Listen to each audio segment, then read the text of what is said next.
Je voudrais vous souhaiter une bienvenue à tous.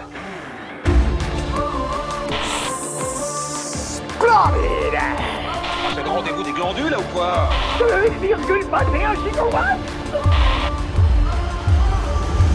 Vous aimez le cinéma? Une seule émission comptera pour vous, le Late Show, et c'est maintenant. Bonsoir, bienvenue dans le Late Show, votre rendez-vous 100% pop culture de l'internet français. Bonsoir les glandus. Bonsoir. Comment allez-vous les amis? Quel plaisir de vous retrouver pour ce deuxième épisode de la saison 5 du Late Show. Un épisode qui est intitulé « Il était une fois ». Le cinéma français. Et oui, on avait envie de revenir sur beaucoup de créations que les Français peuvent faire, que ce soit du bon ou du moins bon, mais on va essayer de se concentrer sur le bon. Vous nous connaissez, on aime plutôt les ondes positives, comme dirait TF1, plutôt que les ondes négatives. Donc, l'émission va être très très simple. On va la diviser en 3 box-office. Le premier box-office, ça sera sur le cinéma français, un petit peu plus underground. Voilà. On aura aussi, après le cinéma français, un petit peu plus à gros budget. Là, on va revenir sur beaucoup de créations. Et la dernière partie, ça sera vraiment sur le cinéma de genre français. Et on va parler du paradoxe entre le nombre de personnes qui aiment le cinéma de genre et les producteurs qui ne mettent pas assez d'argent dedans. Mais pour parler de tout ça, nous avons nos chers glandus qui est là. Et nous avons Gary. Bonsoir Gary. Bonsoir. Ça va ? Ça va et toi? Impeccable. Nous avons Ekichi. Bonsoir Ekichi. Bonsoir. Ça va? Bah très bien, oui, très bien. Nous avons GG. Bonsoir. Bonsoir. Toujours très Mais GG, il est sobre. charismatique. Moi, j'aime Bonsoir. bien GG. Toi. C'est sobre, efficace, carré. C'est efficace. Quelque chose à rajouter? Rien à ajouter. Merci beaucoup. Et nous avons Lucas. Bonsoir Lucas. Clap, bonjour. Ah oui, c'est vrai, c'est le fameux... Eh, c'est vieux là ce que tu ressors là, le clap bonjour là. C'était qui? C'est Amixem. Oui, c'est Amixem. Amixem, mais il l'a arrêté Ouais, maintenant ouais, le je- clap ouais, bonjour. Bah oui, mais bon, c'est toujours les rêves que j'ai décidé de choisir. Ah, Et exactement. j'en ai d'autres Et- sous le coude. Ah bah c'est super. Eh ben écoutez les amis, maintenant que les présentations sont faites, nous allons attaquer avec le premier box-office de la soirée. Je suis Iron Man. Je suis quasiment sûr que nous avons affaire à un serial killer. Agent spécial d'Oufsi.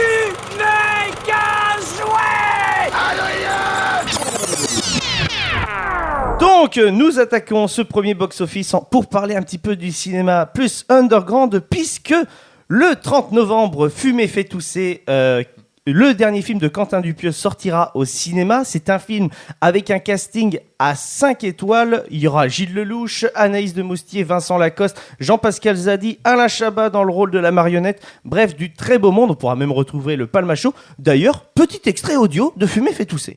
Non. Nul, non. Oh là, au secours. Non. Ah, voilà. J'ai trouvé la seule bande-annonce valable à regarder. Je vous la montre.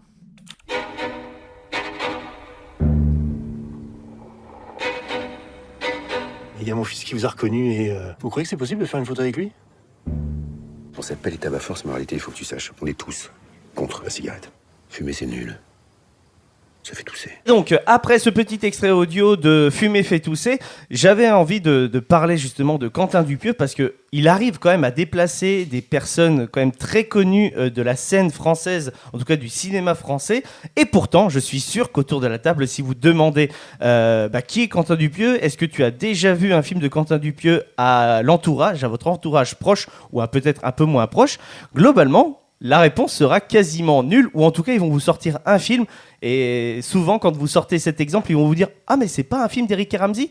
puisque c'est lui qui a réalisé Steak à la base, qui a été justement critiqué très longtemps, puisque à la base c'était un film avec Eric et Ramsey en tête d'affiche, mais les gens s'attendaient à de l'humour d'Eric et Ramsey, alors que finalement c'est un film de Quentin Dupieux, donc ils sont juste acteurs dedans.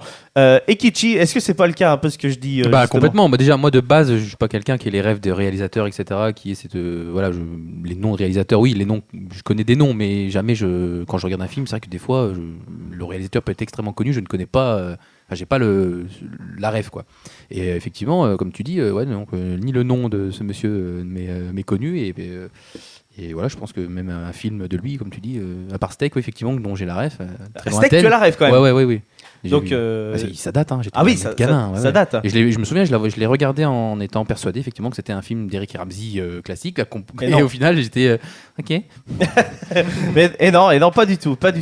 GG, justement, toi, ça me surprend par contre que tu n'aies jamais vu de Quentin Dupieux. GG, c'est un peu une personne qui s'intéresse à beaucoup de choses. Et donc, non, Quentin Dupieux, pas du tout. Quentin Dupieux, moi je pense que c'est un rendez-vous manqué. Après, de ce que j'ai compris de ce qu'il fait, il a l'air de jouer énormément sur l'absurdité des choses et l'humour absurde. Et l'absurde, c'est vraiment quelque chose que je me suis mis à consommer ou à comprendre en tout cas sur le tard, vraiment.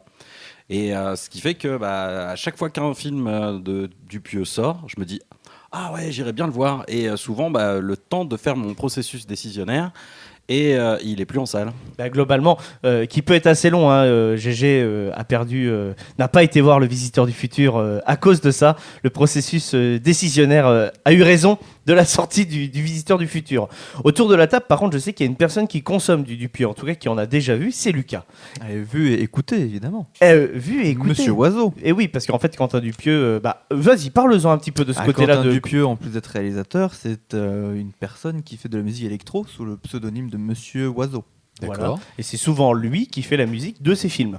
Voilà, et il a 2 petites mascottes, ces 2 petites peluches qui ont des têtes de cons, mais c'est très bon. Oui, vas-y. La peluche jaune et blanche, là. L'espèce de singe, à un singe, orange, là. Ouais, oui, ça. je me souviens de lui sur les clips quand j'étais au collège.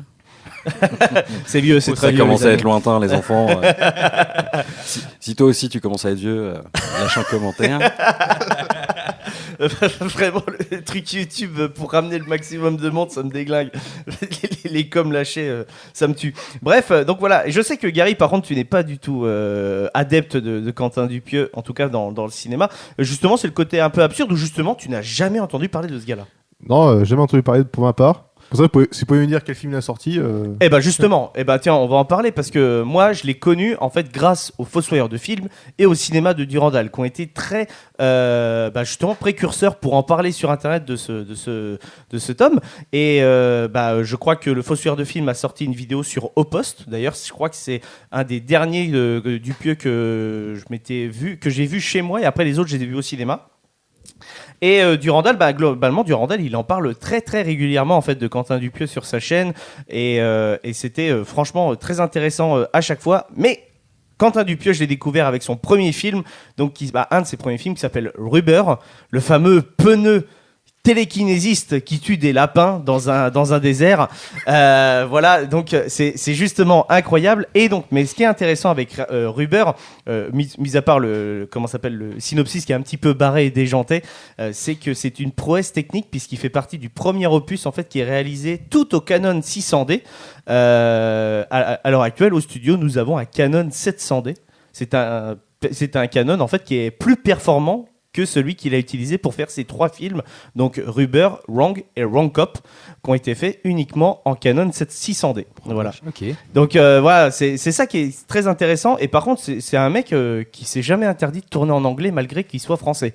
Rubber est en anglais, Wrong et Wrong Cop se passent aux États-Unis, donc c'est quand même très intéressant. Après, là, globalement, sur les derniers films, il est plus parti sur du casting français, puisque avec Réalité, il y a eu Jonathan.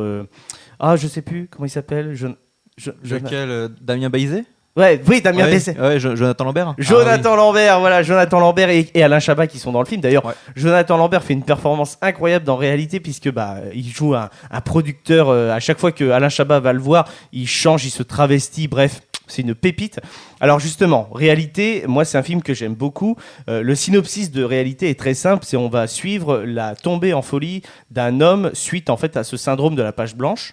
Si je me trompe pas. Donc globalement, si je vous dis ça, ça fait extrêmement penser à Shining. Et pourtant, ils sont extrêmement différents ces films. On n'est pas du tout dans la même ambiance, mais comme quoi, avec un synopsis plus ou moins commun, on arrive à des choses un peu plus totalement différentes. Lucas, toi, tu l'as découvert comment, Quentin Dupieux ?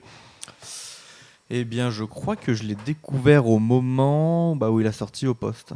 à ce moment-là que j'ai commencé à bien m'intéresser à ce qu'il faisait. Et bah, du coup, j'ai maté Rubber, après tout ce qui est venu juste après de ce qu'il a fait. Bah, D'accord. voilà. Et donc, au poste, toi, tu l'as vu au cinéma, t'avais bien apprécié Ouais, c'est complètement décalé. Et, c'est ça qui est bon, quoi. C'est qu'en France, il n'y a pas beaucoup de réalisateurs qui se permettent de faire des trucs aussi décalés que ça. C'est un des seuls qui fait ça et je trouve que c'est ce qui manque un peu chez nous. Bah non, je trouve qu'il y a un autre réalisateur qui est entre guillemets dans la tête du cinéma underground, c'est Gaspard Noé.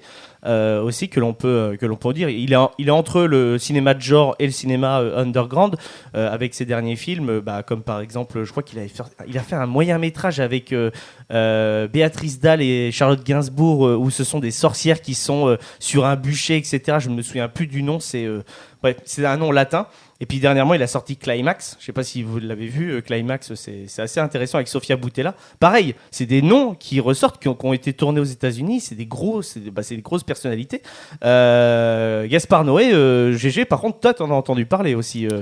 Pareil, c'est la même chose. Je pense que c'est un constat global en fait sur le cinéma français, dans ma consommation en tout cas. C'est qu'à chaque fois, il y a un truc, je me dis ah ouais, celui-là, j'irais bien le voir. J'arrive pas à être disponible au moment où. Et il reste probablement pas assez longtemps à l'affiche. Bon, alors, pour rappel, on est en province ici. Et c'est vrai que des fois, c'est pas toujours évident. Ou alors, il faut que tu te tapes des bornes pour aller voir pile poil ce film-là. Donc là, tu es en train de dire que c'est plutôt le fait que le cinéma underground a du mal, on va dire, à s'étendre un petit peu plus dans le commun collectif des gens. Ça serait aussi dû un petit peu au cinéma qui ont du mal en fait à le mettre en salle, ou en tout cas à le laisser un petit peu en salle, laisser un petit peu de place. Ça peut être intéressant ce débat. Ouais, en plus là Lucas lui il est carrément dans le débat. Est-ce que déjà de base dans le cinéma on est en province, est-ce que dans notre cinéma on aura Fumer fait tousser?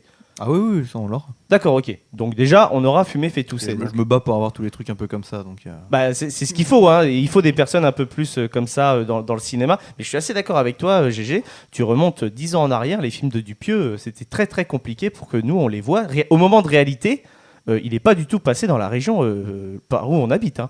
Donc c'est clair, c'est vraiment très complexe. Justement, avec un peu ce qu'on vous a dit, etc., Gary et Kichi, est-ce que ça vous donne envie un petit peu de creuser justement? Complètement, oui, par curiosité, effectivement, ouais. Ouais, carrément, ouais. Donc, et toi, Gary? Oui, pourquoi pas. Après, je pense qu'il faut être assez réceptif à ce type de film. Parce que le season 6 du pneu qui... Oui, dit comme ça. Dit comme ça, tu dis... Ah non, mais par contre, je vous dis, Rubber, je vous ai dit le synopsis, mais clairement, c'est ce qu'il y a de plus, entre guillemets, moins what the fuck du film, hein, clairement. Hein. Voilà. Je pense qu'il faut être réceptif et je pense pas que je vois ça, je serais content, tu vois. Ah bah, je serais content, ça me fume. Non, mais je comprends. Mais par curiosité, ouais, non, mais oui, effectivement, c'est un genre. Enfin, je sais pas si c'est un genre ou un. Non, mais je comprends. C'est pas un genre, mais sa thématique, son univers, quoi. Ça peut être intéressant de s'y intéresser. Oui. Moi, je connais pas de nom ni même un réalisateur. J'ai même pas la référence de son type de film, de son genre qu'il va faire, en fait. Donc, moi, quand je regarde un film, c'est vrai que j'ai pas ce côté de les réalisateurs. Tiens, lui, il a plus cette thématique-là. Lui, il aborde souvent ça. Lui, c'est son style. J'ai pas du tout les rêves de ça. Je suis un consommateur de films. Comment on pourrait dire ça, lambda, classique, ouais, voilà. J'aime le cinéma. Je me considère pas spécialement comme cinéphile, mais j'aime aller au cinéma, j'aime voir des films. Mais j'ai pas ce côté fait par un tel. Ah ouais, donc lui, je l'aime bien. Voilà, moi je vais voir un film parce que le film me donne envie. Et justement, par contre, il y a un autre truc aussi, entre guillemets, qui peut être intéressant à discuter. Je me pose la question pour comme un spectateur lambda comme toi, par exemple. Qu'est-ce qui va te donner envie? La bande-annonce, l'affiche ou la tête d'affiche? On a eu ce débat hier en off. Justement, comme quoi Martin Scorsese dernièrement avait sorti c'est Tarantino ou Scorsese qui a dit comme quoi maintenant le cinéma c'était dommage, on se déplace plus pour les acteurs mais on se déplace pour les personnages dans les films. Oui, il parlait de Marvel à ce moment-là. Il parlait de Marvel exactement à ce moment-là, mais je voulais pas reparle de Marvel, etc. Okay. Mais vous, toi, tu alors moi pas l'affiche, je dirais oui la bande-annonce et peut-être effectivement la tête d'affiche, enfin les acteurs, tiens plus les acteurs au final, c'est ce qui est triste parce que des fois il peut y avoir un très bon film avec des acteurs qu'on connaît pas ou peu ou qu'on a moins vu, mais je pense plus l'acteur et la bande-annonce si elle me plaît, puis le synopsis si je le lis puis que ça a l'air intéressant, oui. Jérôme, toi un petit peu ton avis là-dessus. Et c'est là où c'est complètement différent. Par exemple, un Marvel que j'ai envie de voir, je veux pas voir la bande-annonce, vous le savez. En revanche, des films dont j'ai pas entendu parler sur lesquels je tombe donc pour lesquels je tombe sur la bande-annonce. Là, il y a un truc qui va me parler. Alors déjà, il va y avoir un casting éventuellement, et il va y avoir la direction artistique. Enfin, en tout cas, ce qu'il en ressort de la bande-annonce et éventuellement l'histoire. Enfin, c'est comme ça que je suis allé voir Amsterdam récemment. Moi j'avais un autre exemple en tête, mais tu vois, je pense que on est un peu tous pareils. Pour ceux qui ont été le voir, Everything All at oui, Everything Everywhere All at Once, voilà. C'est pareil. Enfin, tu tombes là-dessus, tu te dis mais c'est quoi l'OVNI? Et puis celui-là c'est pareil, ça a failli être un rendez-vous manqué. Hein. Je suis allé à la dernière. Non mais je suis allé à la toute dernière séance d'un cinéma qui est à 35 km d'ici. Bah oui, non, mais clairement, c'est voilà. fou ça. Et du coup, l'histoire m'a donné raison d'avoir fait l'effort. Et je pense que, tu vois, regret éternel de ne pas être allé voir Mandibule, quand il est sorti l'an dernier, ou d'être allé voir Le Visiteur du Futur, parce qu'en plus j'avais dit que j'irais donner mon billet à des cracks et je l'ai pas fait. Excuse-moi. Rassure-toi, je pense pas qu'ils nous écoutent. Donc moi, je voulais en revenir justement pour Amsterdam, un film que sur notre groupe de messages, Jérôme avait proposé une séance d'Amsterdam. Moi, j'étais complètement passé à côté de l'info. Par curiosité, j'ai été voir. Putain, il y a un casting, il y a une bande-annonce stylée. Ouais, il me donne envie. Mais hormis ça, effectivement, le manque de visibilité, de publicité, peut-être, m'avait fait complètement passer à côté. Mais je sais pas. Globalement, je sais pas si c'est. Ça commence à faire un paquet de temps que je ne suis plus sur Twitter. Et c'est vrai que je trouve que c'est de plus en plus difficile de trouver, de voir maintenant comment les films sont distribués ou même leur date de sortie. Je vois de moins en moins de bandes annonces, je sais pas ce qui se passe. À part aller au cinéma et voir les bandes annonces du cinéma. Oui, mais genre là, toi, par exemple, là, moi, ça fait 1 mois et demi que j'attends Fumer fait tousser. J'ai vu la bande annonce plusieurs fois au cinéma, donc j'ai vraiment envie d'aller le voir. Mais Fumer fait tousser, il arrive le 30 novembre. Toi, j'y suis pas allé avant. Voilà, là, cette semaine, j'aurais bien été, mais le film que je veux voir cette semaine, il y est pas. Comment tu fais en fait entre guillemets pour te dire je vais voir les bandes annonces, etc. À part les gros trucs de blockbusters américains, comme on peut dire vraiment les Marvel ou même autres DC Comics, autre chose, tu vois, ceux qui mettent vraiment ou le prochain Nolan. Toi, le prochain Nolan, il y a à peine la première image de la bande annonce, t'es au courant partout. Et il y a plein de films où globalement où j'ai vraiment envie de voir. Genre là, je suis très déçu que le cinéma de notre coin ne diffuse pas Menu. J'aurais beaucoup aimé voir Menu en fait avec Ralph Fiennes et Anya Taylor-Joy. Ça a l'air vraiment super ce film. Et il n'y est pas et je suis dégoûté. Alors, oui, non, Jérôme, il ne passe pas. Non. Ouais, j'étais déçu aussi. J'ai fait la gueule. Je fais la gueule là. Donc Gary, tu voulais rajouter quelque chose? Non, je m'en vais. Il n'y a pas de film. C'est ça, mais c'est un peu ça. C'est je m'en vais. Et c'est un peu le constat en fait. Je pense vis-à-vis du Dupieux. On verra ce qu'il en est. Vous avez parlé de Mandibule. D'ailleurs, Mandibule, ça me tue parce que j'ai eu pas mal.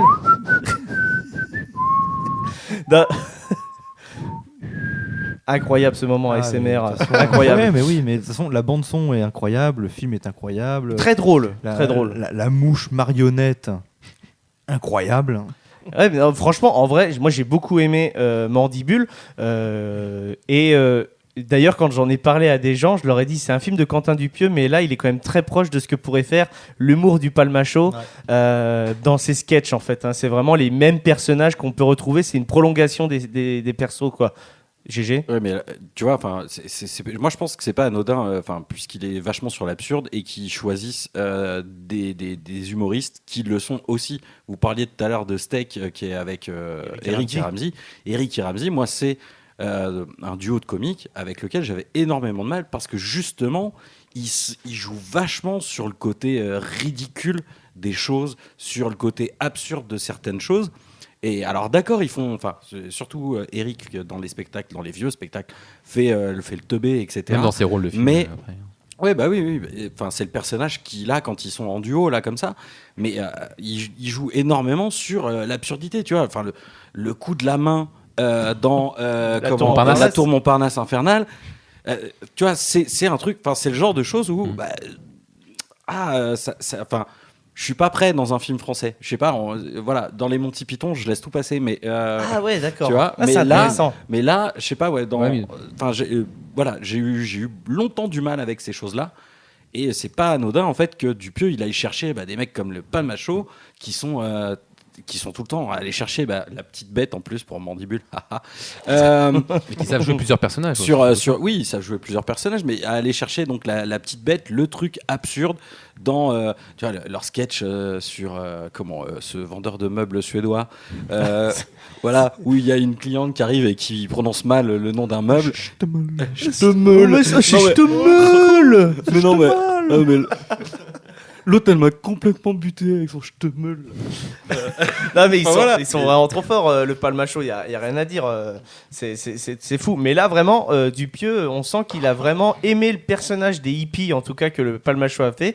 Il a intégré son côté absurde avec cette énorme mouche, mais c'est vraiment une prolongation quand même de ce qu'aurait pu faire le Palmacho. Et Mandibule, c'est un des films que je conseille vraiment de Dupieux.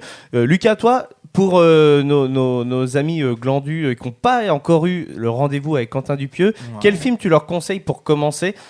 Moi, j'ai Mandibule et si tu me dis si je me trompe, mais je l'aurais bien conseillé quand même aussi Au Poste, parce qu'Au Poste c'est un peu une pièce de théâtre en fait qui est filmée à la même manière qu'un Hercule Poirot par exemple, ou même les 8 salopards de Tarantino, très en huis clos mais très verbeux. Ouais. Et surtout, on a vraiment ce côté pièce de théâtre où il y a des gens qui rentrent, il y a des péripéties qui se passent, il y a des choses qui se passent en off mais tu les vois pas. Ça fait vraiment très pièce de théâtre. Ah bah oui, de toute façon, oui, moi c'est pareil, ce sera Mandibule et Au Poste, parce que je trouve que c'est ceux qui sont le plus abordables pour rentrer dans son univers. Ah oui, c'est clair. C'est ceux où ça part pas le plus vraiment en n'importe quoi, c'est ceux qui sont vraiment encore assez structurés et que voilà, je réfléchis pas plus que ça pour comprendre. Donc c'est, ok, moi je note. Ok. Ceux-là, ouais. Eh ben moi je suis assez d'accord avec toi, mais c'est clair que maintenant qu'il a élargi son spectre, en tout cas de cinéaste, c'est quand même très intéressant de comment dire. Vous avez quand même un gros panel où on n'est plus obligé d'attaquer avec Gruber et que là globalement c'est la sélection naturelle qui fait la différence. Soit tu aimes, soit tu aimes pas. Voilà. Nous on a eu de la chance, on a commencé avec Gruber. Toi t'as pas commencé avec Gruber, t'as commencé avec Au Poste, mais j'ai commencé avec Gruber. Je suis rentré dedans, ça m'aurait pas plu. L'émission n'existerait pas quoi. Globalement, hein, c'est ça quoi. Et Fumer fait tousser ne m'aurait pas spécialement attiré, même si il y a un La Chabat derrière. On parle de monsieur Grand Chabat. Quelqu'un regardait le Late sur TF1 pendant qu'on y est, non? Ouais, un petit peu. Alors, ton avis sur le Late de Chabat? Je suis mitigé. Mitigé? Alors, niveau humour et tout ça, c'est du Chabat, donc ça, il n'y a pas de souci, mais c'est plus sur la mise en forme niveau du Late. D'accord, ok. C'est plus ça où j'ai un peu de mal, mais après, voilà, je vais me faire tirer dessus, je vais me faire descendre. Non. Mais ouais, non, je sais pas, j'ai eu un peu de mal à rentrer vraiment dedans et. Pareil, moi j'aime bien le format du Late américain, donc la forme ne me gêne pas. Et au niveau de l'humour, c'est du Chabat, donc pour moi c'est un grand oui. Je dirais juste dommage qu'il n'y en a que 10, et apparemment il n'y en aura vraiment que 10. Donc voilà, c'est vraiment une sorte d'émission éphémère, c'est intéressant en tout cas dans le concept. Donc voilà. Peut-être un test aussi, à voir si c'est vraiment acté. J'ai l'impression que c'est vraiment acté. Et puis c'est quand même très cher ce genre d'émission. Je sais pas si TF1 peut encore se permettre ça quand t'achètes quasiment l'intégralité des matchs de foot de la Coupe du Monde au Qatar. Voilà, c'est compliqué. Eh ben écoutez les amis, je pense qu'on a vraiment tout dit un petit peu sur Quentin Dupieux. À moins que vous ayez des choses à rajouter ou des exemples de cinéma un petit peu underground, court-métrage compris, globalement, si vous avez des... après, il y a des choses très amateurs, mais ça peut être... oui. Mais est-ce que Le Visiteur du Futur peut être considéré comme underground, parce que c'est assez niche quand même? C'est une petite pépite pour moi quand même de l'année dans le cinéma français. Est-ce que c'est un film à gros budget? Pas spécialement. Non, j'ai pas l'impression, justement. Pas vraiment un grand budget. Donc voilà, petite pépite de l'année. C'est vrai qu'on aurait pu clairement l'intégrer, le cinéma de François Descraques qui vient du net et qui justement découle de ça. Bout de chemin, quoi. Ouais, mais tant mieux pour lui. Bien, il fait des festivals en plus aux États-Unis et tout ça. Donc ah ouais? Ouais. Super. Le film a une vie, quoi. Ouais, donc ça c'est bien. Franchement, ça me fait chaud au cœur de voir que il est en train de s'étendre un peu au monde entier. La petite web série. Ouais, non, mais en fait, c'est ça qui est fou, pour ceux qui ont connu vraiment Le Visiteur du Futur au moment où c'est sorti, et de le voir où ça en est arrivé quand même avec ce film, c'est quand même extraordinaire de voir l'évolution. de voir où on en est et de se dire que quand même il y a eu des producteurs qui ont osé et qui ont dit oui pour faire le Visiteur du futur, donc ça fait plaisir là-dessus. Justement, on va en parler des producteurs du cinéma français dans la deuxième partie, dans le deuxième box-office. Bon, vous connaissez, là on va justement y arriver. Je vais pas remettre un jingle parce que sinon vous allez taper 3 jingles du box-office. On les mettra bien entendu dans la forme fragmentée de l'émission sur YouTube. D'ailleurs, n'hésitez pas à nous retrouver sur tous les réseaux, que ce soit YouTube, Instagram et TikTok. Le Late Off, les amis, le message est passé. Passons à la deuxième partie de l'émission, donc le cinéma français à gros budget, puisqu'il y a quand même des gros sous-sous qui tournent quand on parle du cinéma français. D'ailleurs, les 3/4 des films sont des comédies. Qui ont le plus gros des budgets, si on fait un petit peu le calcul. Et donc, ces films-là sont souvent présentés au Festival de l'Alpe d'Huez. Je suppose qu'autour de la table, vous êtes pas très comédie française. En tout cas, sur la nouvelle génération. Jérôme, tu m'as regardé. Tu as quelque chose à rajouter ? Non. Non, pas encore. Non, je réfléchissais à laquelle des dernières cochonneries comme ça m'avait fait rire, éventuellement, mais... Compliqué, ouais. Bah ouais, je sais pas. Vous avez pas une comédie le premier quoi ? Bah peut-être le premier avec le truc Bon Dieu. Là, qu'est-ce qu'on a fait au Bon Dieu, ouais. Qu'est-ce qu'on a fait au Bon Dieu, qui était relativement drôle. Enfin voilà, c'est... Oui, ça peut être sympa, mais quand tu tires trop à en faire des suites... je sais plus, il y a une chaîne YouTube qui s'appelle Rigolo, je crois, ou qui fait des émissions qui s'appellent Rigolo, et justement qui parlait du fait que, il y a une émission qui parle du fait que la comédie française aime beaucoup se moquer du gros con de droite. Et voilà, et ça en fait partie. Mais tu vois, les OSS 117, c'est pareil. C'est-à-dire que Dujardin, il campe un gros con de droite. Et du coup, on aime se moquer de ce genre de personnes-là. Et c'est une tradition depuis De Funès, parce que De Funès, c'est déjà un gros con de droite. C'est intéressant, ça, ce que tu dis. Ça. Et franchement, regardez-là, ça s'appelle Rigolo. Et il y a plein de trucs... plein de vidéos super sympas sur cette chaîne. Et voilà, moi, c'est ce que ça m'évoque éventuellement. Mais ouais, la dernière qui a dû me faire rire, ça devait être celle-là. Donc, qu'est-ce qu'on a fait au bon Dieu ? Et sinon, avant, c'était quoi ? C'était le prénom. Le dernier Philippe Lachaud aussi, qui était pas mal. Le dernier Philippe Lachaud, Batman. C'est pour moi le film 2021 comédie français. Ouais, c'est vrai. Dernier gros film français. Je suis assez d'accord. Comédie qui m'a bien plu. Nicky Larson. Le seul Lachaud que j'ai vu, c'est Nicky Larson. Et en l'occurrence, c'était une très bonne adaptation. En revanche, je suis pas sûr que je serais capable de lui faire confiance sur quelque chose qui sort de absolument nulle part. Je sais pas pourquoi. Après en vrai, là, quand même, sur Nicky Larson et Super Héros Malgré Lui, d'ailleurs, film qu'on avait chroniqué dans le Late, je tiens à signaler que c'est pas ça sort pas en tout cas de son univers, parce que Philippe Lachaud, c'est un gros geek. Hein.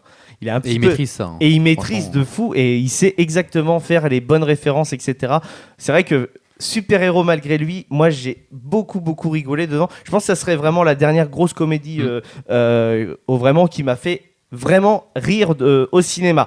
Et ça fait partie un peu des gros budgets. Hein. Philippe Lachaud, il déplace énormément de foule. Je pense que maintenant les producteurs, ils ont zéro doute sur ces films, et ils arrivent et ils font « Ouais, vous avez un projet, vas-y ». Et c'est pour ça qu'une année sur deux, c'est le film de Tarek Boudali, et puis après l'autre année, c'est celui de Philippe Lachaud. Moi, en fait, justement, je voulais partir un petit peu sur le seul point négatif, justement, sur les comédies françaises à très gros budget. Ça serait justement de parler des nouvelles aventures, les films des nouvelles aventures, que ce soit Aladdin ou Robin des Bois, qui là ont qu'on fait énormément d'entrées pour Aladdin, premier du nom, et moins pour Robin des Bois. Mais franchement, c'est surtout... Ça a déplacé beaucoup de monde, ça a fait couler beaucoup d'encre sur Internet, beaucoup de monde lui a craché dessus à ce film-là, mais clairement les producteurs, ils savaient exactement ce qu'ils faisaient, et c'est un peu, et c'est il y a eu un basculement en fait après ces films-là. Globalement, les producteurs, ils voulaient faire que des comédies de ce type-là, et c'est dommage, et c'est ce qui a permis que c'était de plus en plus compliqué de faire des films français différents. Et là, dernièrement, il y a eu un très très gros coup, quand même, un gros budget, Kaamelott. Ah bah oui. Kaamelott, attendez, 15 millions de budget d'euros, c'est énorme, c'est 5 millions de moins que Bienvenue chez les Ch'tis. qui est globalement le numéro 1 en France. Hein. Il faut se le dire. Mais 20 millions, hein, bienvenue chez les Ch'tis. Hein. C'est la scène du vélo qui a coûté cher. Moi, je pense que c'est la pluie quand ça arrive dans le nord. Tu vois. Sur l'autoroute. Des litres et des litres d'eau. Là, voilà. C'est possible. Non, mais en vrai 20 millions pour bienvenue chez les Ch'tis. 15 millions. Justement, ça, c'est du cinéma à gros budget. Mais vous êtes quand même d'accord pour dire qu'il en faut plus du cinéma de ce type-là. Parce que c'est de l'heroic fantasy. Parce que c'est un truc qu'on voit très peu. Il faut plus d'accent racier de base. Ah, d'accord. Bon, là, on a vraiment le fanbase. Les deux gros fans de Kaamelott. Hein. C'est la pépite française pour moi, culturelle. Enfin, la première pépite culturelle française, hein, je pense. Kaamelott, une énorme communauté geek. Enfin, même Alexandre Astier est geek. Enfin, pour moi, c'est la pépite culturelle, pop culture française en tout cas. Hein. D'accord, non mais c'est intéressant. Jérôme, tu partages cet avis toi pour Oui, Kaamelott, je suis d'accord, etc. Le premier était pas mal. Voilà, vivement les suites et en espérant que Astier c'est quelqu'un qui apprend tout le temps, donc qu'il arrive à gommer les défauts du premier dans les suites. Voilà, ce sera. Est-ce que tu as déjà vu que mieux. Est-ce que tu as déjà vu le premier film d'Alexandre Astier? C'est avec le Joker là. C'est un court-métrage? Non. Le premier film sorti au cinéma. Oui, c'est celui avec Madame Hudson. Ouais. Qui est pas mal aussi. Oui, c'est vrai. C'est vrai que ça aussi, pareil, avec Isabelle Adjani. Ouais, c'est ça, c'est avec Adjani, oui. Donc, il était très bien. Hein. Oui, t'es bien, j'ai bien aimé. Mais je suis pas.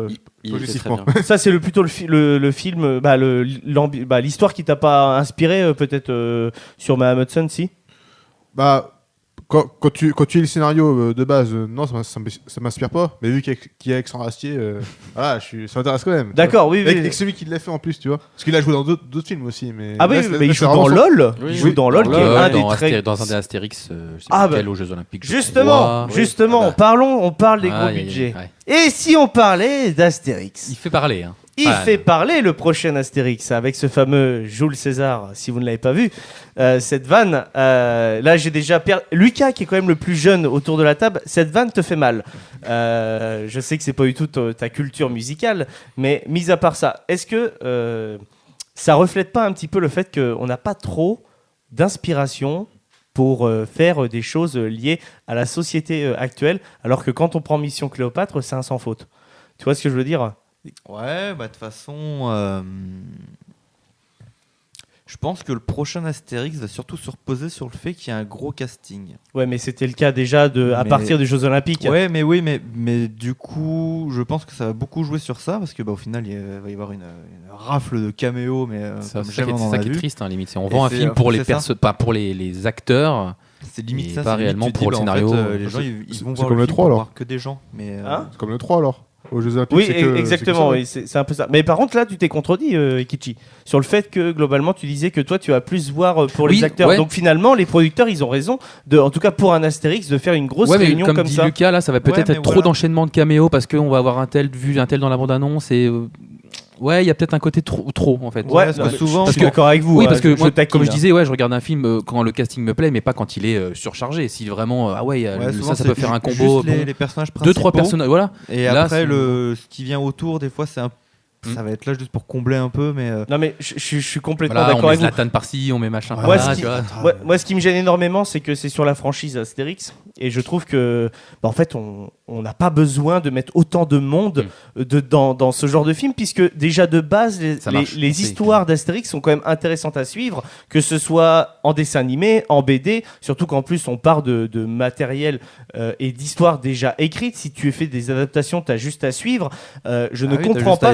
Tu rédiges un scénario qui correspond bien à la BD, tu trouves les lieux, tu fais un environnement, des décors, des trucs qui cartonnent.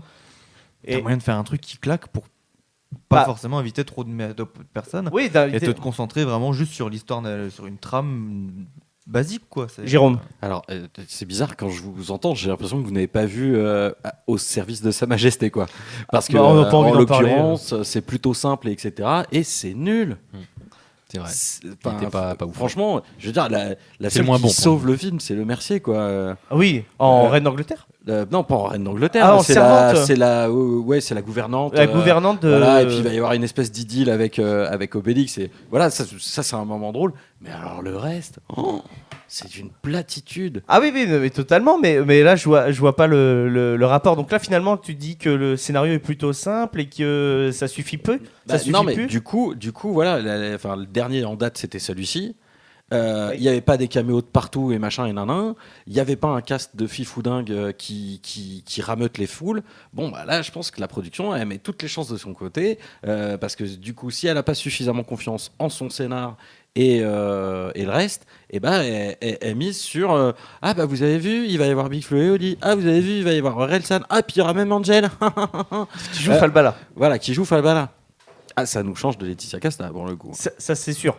C'est sûr. C'est bien d'inclure un peu de la Belgique. Ah oui, non, mais totalement. Je suis totalement d'accord. Il y a des très bons artistes belges, etc. Ils sont meilleurs artistes que footballeurs. Mais, mais voilà. Mais en tout cas, en vrai, c'est pour Astérix. Moi, je le sens pas du tout. Je vais pas vous le cacher. Là, l'Empire du Milieu, j'ai beaucoup de mal. Je vais aller le voir parce que c'est un Astérix, c'est un rendez-vous. Oui. C'est un des rendez-vous français que beaucoup de monde attend. Les films Astérix depuis Mission Cléopâtre, voire même avant, moi je l'aime bien le premier. Ah oui, non mais c'est l'un des meilleurs, oui. Je l'aime beaucoup le Contre César, si je me trompe pas. C'est ça, Contre César. Que je trouve vraiment très bien. Les décors étaient encore plus réalistes que dans Mission Cléopâtre. Mission Cléopâtre, c'est l'extravagance, c'est le gros budget français à l'état pur, et ça fait 14 millions d'entrées et c'est mérité.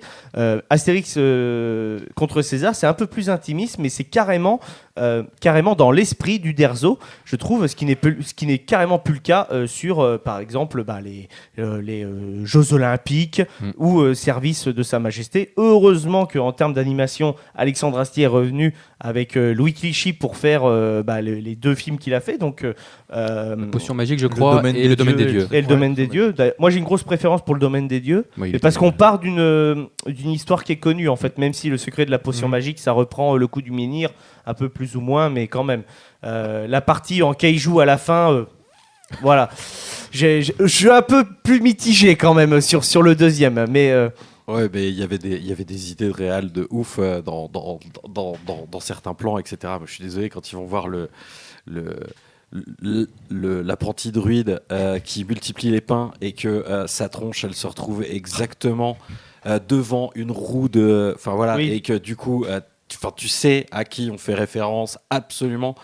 C'est du génie, et des petits trucs comme ça, il y en a plein le film, et même les nouveaux personnages qui sortent de nulle part en termes de chara design, etc. Ça respectait vachement. Enfin, en l'occurrence, moi j'ai préféré celui-ci au Domaine des Dieux, quoi. Ok, bah tu vois, super, mais c'est intéressant. Mais c'est vrai que c'est pas des mauvais films, hein, les deux d'Alexandre Astier. D'ailleurs, on va continuer un petit peu dans l'actualité sur Astérix, puisque c'est quasiment officiel, l'écriture est finie. La série que Netflix a achetée de Alexandre Astier, donc 4 épisodes, je crois 4 ou 6 épisodes en fait de Astérix, sur une histoire quasiment... C'est une histoire qui est inspirée d'un bouquin, mais je ne sais plus lequel. J'ai pas envie de dire de conneries, bref, je crois que c'est inspiré d'un bouquin et qu'il y aura... Astier ou Chabat ? Non, Chabat, c'est Chabat. Tu viens de dire Astier. Je viens de dire Astier. J'ai dit Astier, excusez-moi les amis. Merci de me reprendre. Donc c'est Alain Chabat qui est derrière le projet de la série Netflix, Astérix. Les deux, on a confiance, je pense. Oui, mais totalement. C'est un petit peu les boss. D'ailleurs, j'espère sincèrement que Chabat va faire venir Astier, parce qu'il ne l'avait pas fait venir sur le casting vocal du Domaine des Dieux. Il joue un Centurion, je crois. Je crois bien. Je crois que Chabat est dedans en casting vocal. Je sais plus, Chabat, peut-être. Je sais qu'il y a sa famille, c'est sûr, comme toujours. Mais Chabat, j'ai plus souvenir d'avoir entendu. Mais oui, très très certainement. Je vais regarder pendant ça. Je crois qu'il y joue le gros Centurion balèze. Je vais. Que c'est ça. Je vais regarder les amis. Donc voilà, donc ça c'est un petit peu pour la partie cinéma gros budget, mais en cinéma gros budget, dernièrement, vraiment là en tout dernier, on a eu des bonnes petites pépites, je trouve, sur les plateformes, puisque il y a eu le diptyque Balle perdue qui est sorti. Non, c'est pas trop tard, laisse-moi t'aider. Alors je sais pas ce que t'es en train de faire, mais finis ce que t'as commencé. Devenir chancelier.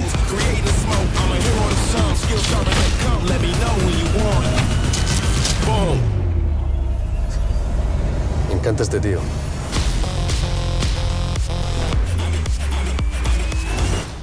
Est-ce que vous en avez entendu parler justement, donc avec Alban Lenoir en rôle principal, Alban Lenoir qui a été découvert sur HeroCorp et Kaamelott, voilà tout simplement. Donc voilà. Lucas, toi tu les as vus, tu t'en as entendu parler? Entendu parler mais pas vu. Ok, Ikichi? Alors entendu parler, pareil, par YouTube, par vous, et ça m'a bien donné envie de les regarder parce que j'en ai entendu des bonnes critiques, des éloges, voire même, et apparemment qui n'a rien envie à certains blockbusters américains. Donc je suis très curieux, j'ai vu des images et ça a l'air vraiment, vraiment bien, et Alban Lenoir a l'air de bien interpréter le rôle. Donc non, ça donne bien envie de voir en tout cas. Ouais. Carrément, hein, on va pas se le cacher, c'est vrai qu'il y a eu un très très gros travail de fait, de cascade, etc. Il fait toutes ces cascades lui-même. D'ailleurs, Alban Lenoir, ça a été un truc qui a été souvent dans la promo du film. Jérôme, toi tu l'as vu, Balle perdue, t'en as entendu parler? Alors pas du tout. J'ai dû tomber, ça devait être dans des suggestions sur une plateforme, etc. Et alors, j'ai rien contre ce monsieur, hein, mais en l'occurrence, sa tronche sur l'affiche... ça te donne pas envie? Ah ouais, non, clairement, j'ai le doigt qui se rétracte pour le clic. Quoi, d'accord, c'est bizarre. Après, mais c'est parce que, vous l'avez cité, HeroCorp, moi, je suis complètement perméable à HeroCorp. Pareil, tu vois, HeroCorp, pour moi, ça fait partie des créations françaises très underground. T'en parles un peu aux gens, ils connaissent de ouf Kaamelott. Tu parles d'HeroCorp, les gens, ils sont là, ils font quoi, Hero quoi? C'est français ça? Surtout qu'en plus il y a beaucoup de passages qui se passent à Montréal et Québec et globalement les gens ils vont se dire mais c'est pas québécois HeroCorp? Bah non en fait non. Anecdote, la saison 3 a été tournée dans notre chère province, voilà, sans trop citer. D'accord, ok. Voilà. Oui, parce que justement le monsieur dont vous parliez, donc Alban Lenoir et Simon sont de notre province. Moi, aussi. Je pense qu'il est du coin. Je l'ai déjà croisé sur une brocante pas très loin. Bref. Il est du coin, en tout cas. Donc, sinon, je reviens vite fait sur le domaine des dieux. Alain Chabat, c'est le sénateur Prospectus. Voilà, tout simplement. Voilà, les amis. Merci, Internet. Voilà, donc j'espère qu'Alexandre Assier fera partie de la série de Alain Chabat et vice et versa, comme diraient les inconnus. Je sais que ça c'est le genre de vanne que Jérôme il est réceptif, mais vous savez en différé un petit peu. C'est ça, le temps de monter puis après d'accord. Non, je garde ça pour moi.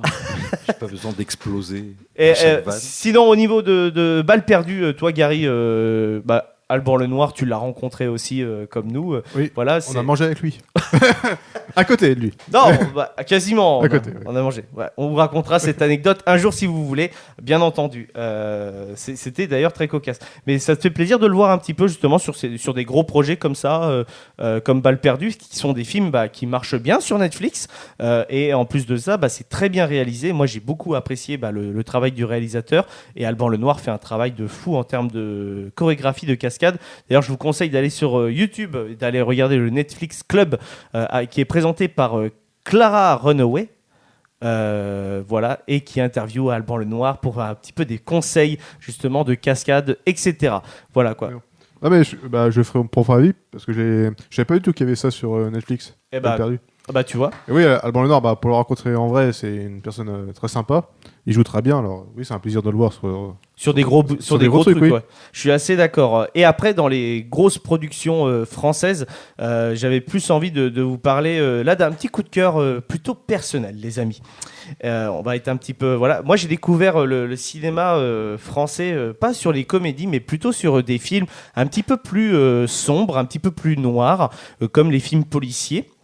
Principalement, et des films qui racontent des histoires pas très drôles, comme toute la filmographie de Olivier Marchal, par exemple. Et j'ai découvert Olivier Marchal par la série Braco, qui raconte l'histoire d'une escouade de flics en fait, qui jongle entre trahison, corruption, etc. au sein même du milieu. C'est très réaliste, je ne dis pas entre guillemets que c'est la réalité, mais c'est très réaliste. Et Olivier Marchal, pour moi, est un des piliers justement du cinéma français à très gros budget. Là, il est arrivé sur Amazon avec son dernier film qui s'appelle Overdose, et son précédent film était sur Netflix. Donc voilà, en tout cas, il fait un petit peu le grand écart entre les deux plateformes, et c'est plutôt cool. Justement, au niveau de Olivier Marchal et ce genre de film, prochainement on a Le Torrent qui sort en France. Je sais pas ce qui s'est passé, c'est pour ça qu'il y a une enquête. Alexandre, Vous êtes d'accord? Vous pouvez me dire ce que vous faisiez dehors à cette heure-là? Il y avait quoi dans le sac poubelle? Disons, si tu sais quelque chose, il faut que tu le dises. Ça va te pourrir la vie. Il n'aurait pas dû te laisser faire ça. Tout le monde me ment. Tout le monde se sert de moi. Je suis désolée. Ça me fait du bien de te consoler. Je suis foutu. J'aurais jamais dû me mêler à ça. La vérité, c'est mieux pour tout le monde, tu verras. Vous avez tué votre épouse? Tu crois que je l'ai tué?